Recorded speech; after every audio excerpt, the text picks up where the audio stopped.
Hello everyone, my name is Yeeun, and today I would like to present my research about how early education affects young children and why it is crucial to implicate a proper education system in our society.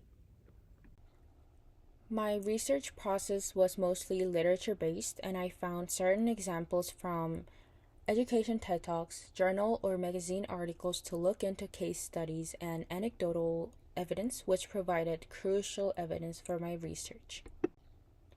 Throughout this presentation, I'll be uncovering some unpopular opinions and criticism of early childhood education by comparing the educational system of the US with that of South Korea. For introduction, I'll provide a true definition of education and explain what the drawbacks of early education for children are, based on the evidence or example from the current system in South Korea. Finally, I'll conclude by emphasizing the importance of a proper educational system. So, what is education?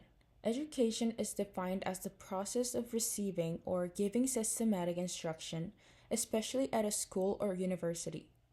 But does this simple definition encompass all aspects of education? As many of you know, education is important. Socrates, a Greek philosopher who was the founder of Western philosophy, once said, "Education is the kindling of a flame, not the filling of a vessel." According to Socrates, the best form of education involves the teacher engaging in conversation with students to draw out ideas rather than simply lecturing to them. This collaborative approach is ideal, as many scholars like Socrates have emphasized countless times. Education and learning enable us to grow and develop as students. In our modern world, there are many ways to receive education. So I would like to draw attention to how certain education systems may inadvertently discourage young students from valuing their education. Although these systems are designed to help children acquire essential skills and knowledge, they can sometimes mislead and confuse them. What can children gain out of early education? Young children can benefit greatly from early education as it can help them develop important social, cognitive, and language skills. Experienced teachers in high-quality preschools focus on all areas of learning, taking note of children's interests and creating themes or projects to enhance their abilities in various subjects. When kids are able to make connections between different content areas, they gain a deeper understanding of the subject matter. However, it's important to note that some children may begin their education without actively choosing to do so, which could potentially lead them to undervalue the importance of continuing their education in the future. A recent journal article titled "Kindergarten Assessment Policies and Reading Growth During the First 2 Years" discusses research that has found mixed results regarding the impact of standardized assessment policies on children who may be struggling academically. The author argues that the use of standardized assessments in kindergarten did not have a direct impact on reading performance by the end of the school year. So therefore, we can conclude that this educational approach may hurt their desire for education later, and so it is neither detrimental nor beneficial to children. The educational system in Korea is an example of why early education should not be overemphasized. The system heavily relies on private tutoring and institutions called hagwon. The National Center on Education and the Economy suggests that children between the ages of 6 and 15 are required to attend school in Korea, with 6 years of primary school, 3 years of lower secondary school, and 3 years of upper secondary school. Pre-primary education in Korea is designed for children aged 3 to 5 years old, with the goal of preparing them for further education. While this pre-primary education is not mandatory for all children, the total spending on education, specifically private institutions, indicates that most Korean parents overemphasize or force education on their young children. According to research by Johns, this graph shows that Korea's total spending on education, both public and private, as a percentage of GDP was 8% in 2009, making it the second highest in the OECD region. This figure does not even include expenses for private after-school institutions known as hagwons. In addition, the amount of money being spent on education has significantly increased. The private sector also plays a significant role in education spending, contributing 40%, which is the second highest in the OECD area, particularly in the pre-primary and tertiary levels. In fact, many Korean teenagers spend an average of 12 to 16 hours per day at school or a special after-school institution, hagwon. And this also distracts them from pursuing their true passions and academic goals. In this regard, starting standardized assessments and education at a young age may not be beneficial. The latest study on early childhood education in America indicates that attending a public pre-K program may lead to difficulties in academic performance, skipping classes, and misbehavior in later grades.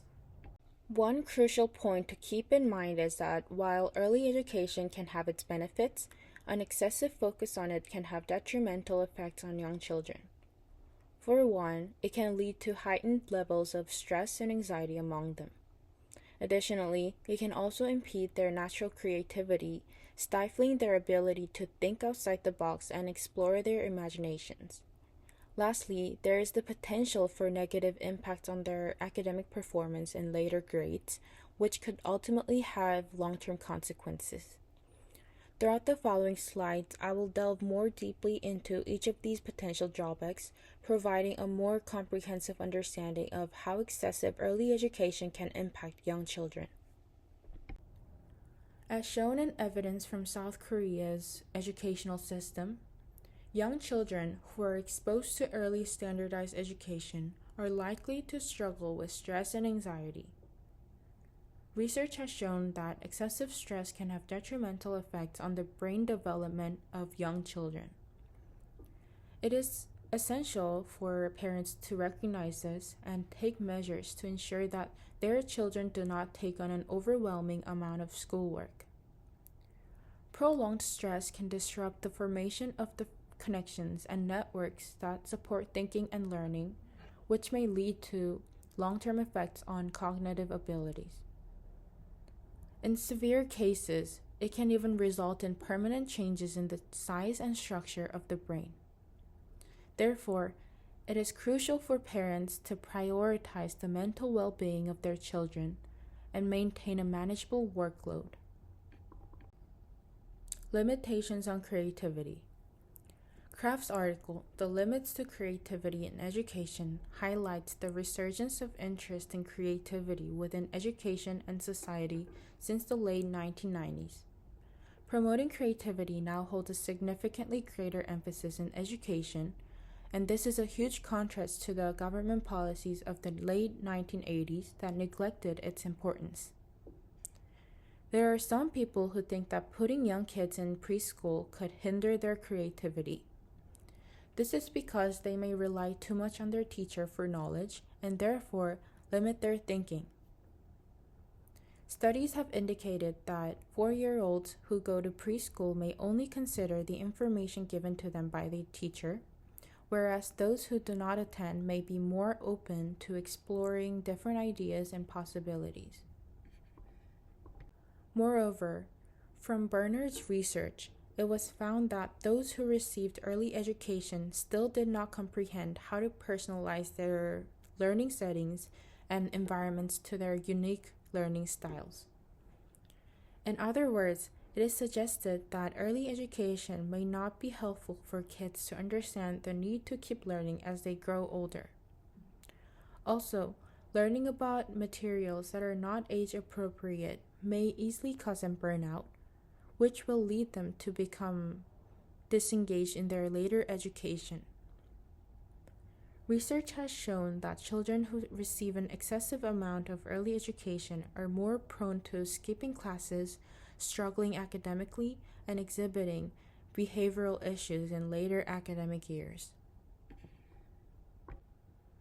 As explained earlier, excessive early education may cause stress and anxiety, limitations on creativity, and a negative impact on later education for kids. For children to have a successful early learning experience, it is essential that they have access to social inclusion, participation, and engagement. For children, this time period is crucial for their overall health, well-being, and future role in society. Robert's research suggests that education services should focus on building trusting relationships with families and among themselves. Also, instead of the textbook-based learning system, access to social inclusion, participation, and engagement should be crucial. Parents can optimize their child's learning styles by introducing them to education that is at their eye level and age appropriate. So it is important not to force children to learn anything that they do not want to. So here are all the sources that I utilized for this research, and thank you so much for watching my presentation.